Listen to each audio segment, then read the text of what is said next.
யாத்திராகமம் அதிகாரம் 16. 5 பகுதிகளாக இந்த அதிகாரத்தை நாம் தியானிக்கலாம். 1. சீன் வனாந்தரத்தில் இஸ்ரவேலர். 2. அப்பமும் நியாயப்பிரமாணமும். 3. காடை. 4. மன்னா இயேசு கிறிஸ்து. 5. சாட்சி சந்நிதியில் வைக்கப்பட்ட அப்பம். 1. சீன் வனாந்தரத்தில் இஸ்ரவேலர்.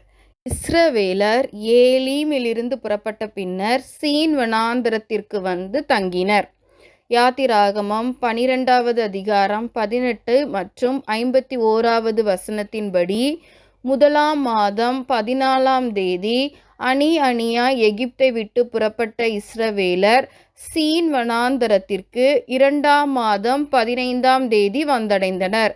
எகிப்தை விட்டு புறப்பட்டு 1 மாதம் ஆயிற்று. கையில் இருந்த உணவு வகைகள் தீர்ந்திருக்கக்கூடும். எனவே பட்டினி தங்களை கொன்றுவிடுமோ என்கிற பயம் இஸ்ரவேலருக்கு வந்திருக்கக்கூடும். இந்த வனாந்தரம், வெப்பம், மணல், நடைப்பயணம் இஸ்ரவேலருக்கு அசதியை தந்திருக்கக்கூடும். ஏலீமில் இருந்து சீன் வனாந்தரம் கிட்டத்தட்ட 20 கிலோமீட்டர் தூரத்தில் அமைந்துள்ளது. 2. அப்பமும் நியாயப்பிரமாணமும். எகிப்தின் அடிமைத்தனத்தின் இச்சை இன்னும் இஸ்ரவேலர் மனதிலிருந்து மறையவில்லை. எகிப்தின் இறைச்சி பாத்திரத்தின் மீதான நோக்கம் இஸ்ரவேலருக்கு திரும்ப வருகிறது. கர்த்தர் அப்பத்தாலும் காடையினாலும் அவர்களை போஷிக்கிறார்.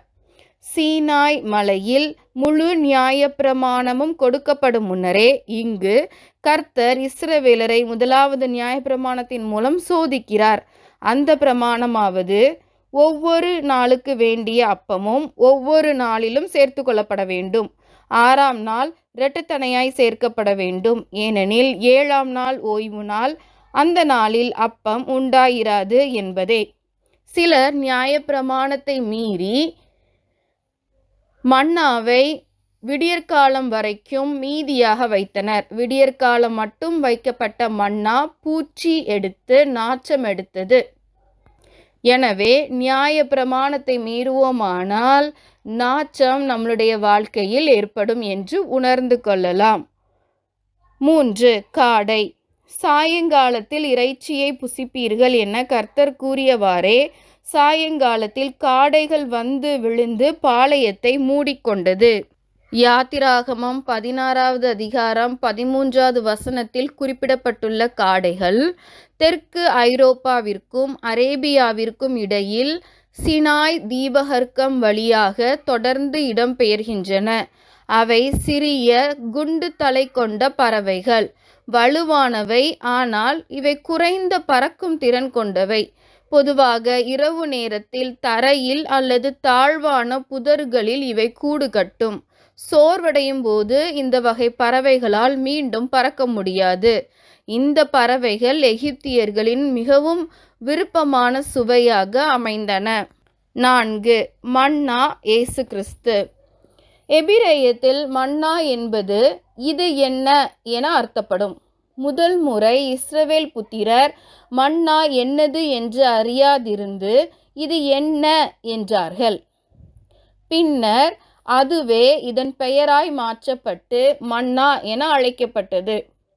இது என்ன என பழைய ஏற்பாட்டில் இஸ்ரவேலர் கேட்டதன் பதிலாய் யோவான் 6வது அதிகாரம் 48 முதல் 51 வரையுள்ள வசனங்கள் அமைந்தன.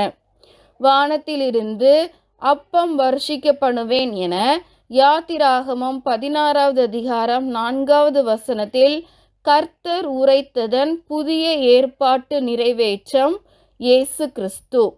வனாந்திரத்தின் மன்னாவை புசித்தவர்கள் மரித்தார்கள். ஆனால் வானத்தில் இருந்து இறங்கின அப்பமாம் இயேசுவின் மாம்சத்தை புசிப்பவர்கள் என்றென்றைக்கும் பிழைப்பார்கள்.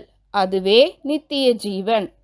மேலும் நெகேமியா 9வது அதிகாரம் 15வது வசனம் மற்றும் சங்கீதம் 78வது அதிகாரம் 24வது வசனம், சங்கீதம் 105வது அதிகாரம் 40வது வசனத்தில் இந்த மன்னா வானத்தின் தானியம் எனவும் தூதர்களின் அப்பம் எனவும் வானத்தில் இருந்து வந்த அப்பம் எனவும் அழைக்கப்படுகிறது.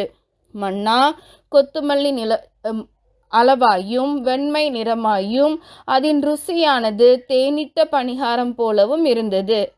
இந்த மன்னா ஒருவருக்கு ஒரு ஓமர் எனும் அளவில் இஸ்ரவேலரால் சேகரிக்கப்பட்டது. சிலர் இதை விடியற்காலம் மட்டும் வைத்தனர். அது பூச்சி பிடித்து நாற்றம் எடுத்தது. 40 வருஷம் இஸ்ரவேலர் மன்னாவை புசித்தனர். கானானின் எல்லைக்குள் நுழைந்தபோது இந்த மன்னாவானது நிறுத்தப்பட்டது. மேலும் இந்த மன்னாவானது ஒவ்வொருவரும் கர்த்தருடைய பாதத்தில் அதிகாலையில் காத்திருந்து பெற்றுக்கொள்ளும் கிருபையாகவும் கருதப்படுகிறது. அந்தந்த நாளுக்கு அதின் கிருபை வழங்கப்படுகிறது. இன்று பெற்றுக்கொண்ட கிருபையை வைத்து மறுநாள் ஓட முடியாது. எனவேதான் விடியற்காலம் மீதியாக வைக்கப்பட்ட மன்னா பூச்சி பிடித்து நாற்றம் எடுத்தது போல இன்று பெறப்பட்ட கிருபையின் மூலம் நாளை ஓடுவது, இன்று பெறப்பட்ட கர்த்தருடைய ஐக்கியத்தின் பிரசன்னத்தின் மூலம் நாளை மகிழ்ந்திருப்பது என்பது இயலாத காரியமாகும். ஒவ்வொரு நாளும் காலையில் கர்த்தருடைய பாதத்தில் அமர்ந்திருந்து அவருடைய அப்பமாம் வார்த்தையால் திருப்தியாக்கப்படுவது அவசியமாகும். சாட்சி சந்நிதி. இங்கு வருகின்ற தலைமுறைகளுக்கு மன்னா என்ன என்பதை காண்பிப்பதற்காக கர்த்தர் ஒரு பாத்திரத்தில் மன்னாவை சேகரித்து வைக்கச் சொல்வதையும் அந்த மன்னாவானது சாட்சி சந்நிதியில் வைக்கப்பட்டதையும் நாம் வாசிக்கிறோம். இந்த சாட்சி சந்நிதி என்பது பின் நாட்களில் வந்த உடன்படிக்கை பெட்டியாகும். இந்த உடன்படிக்கை பெட்டிக்குள் இருந்த பொருட்களில் ஒன்று மன்னா வைக்கப்பட்ட பொற்பாத்திரம். உடன்படிக்கை பெட்டி செய்யப்படுவதற்கு முன்னர் கர்த்தருடைய சந்நிதி என்று அழைக்கப்படும் பகுதியில் இந்த மன்னா வைக்கப்பட்ட கலசமானது பாதுகாக்கப்பட்டது. இதை நாம் எப்படி எடுத்துக்கொள்ளலாம் என்றால், கர்த்தருடைய பாதத்தில் நாம் காத்திருந்து பெற்றுக்கொள்ளும் வார்த்தையை அடுத்து வரும் சந்ததிகளுக்கு கடத்துவது நம்முடைய கடமையாகும்.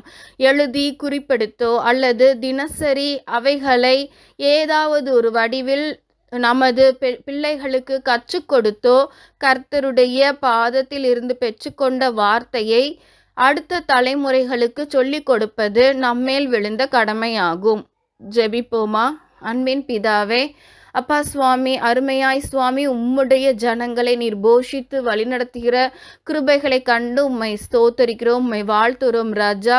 நீர் எங்களை சோதிப்பதற்காக எங்களுடைய வாழ்க்கையில் நீர் கொடுக்கும் கட்டளைகளை நாங்கள் பின்பற்ற எங்களுக்கு கிருபை தாரும். கட்டளைகளை மீறி நாச்சமெடுத்த வாழ்க்கை எங்களுக்குள் வராதவாறு காத்து கொள்ளும். ஒவ்வொரு நாளும் உடைய பாதத்தில் காத்திருந்து மன்னாவால் அப்பா போஷிக்கப்பட்டு திருப்தியாக எங்களுக்கு கிருபை தாரும். துதிகன மகிமை ஒருவர் செலுத்துகிறோம். மீட்பர் இயேசுவின் மூலம் பிதாவே, ஆமேன்.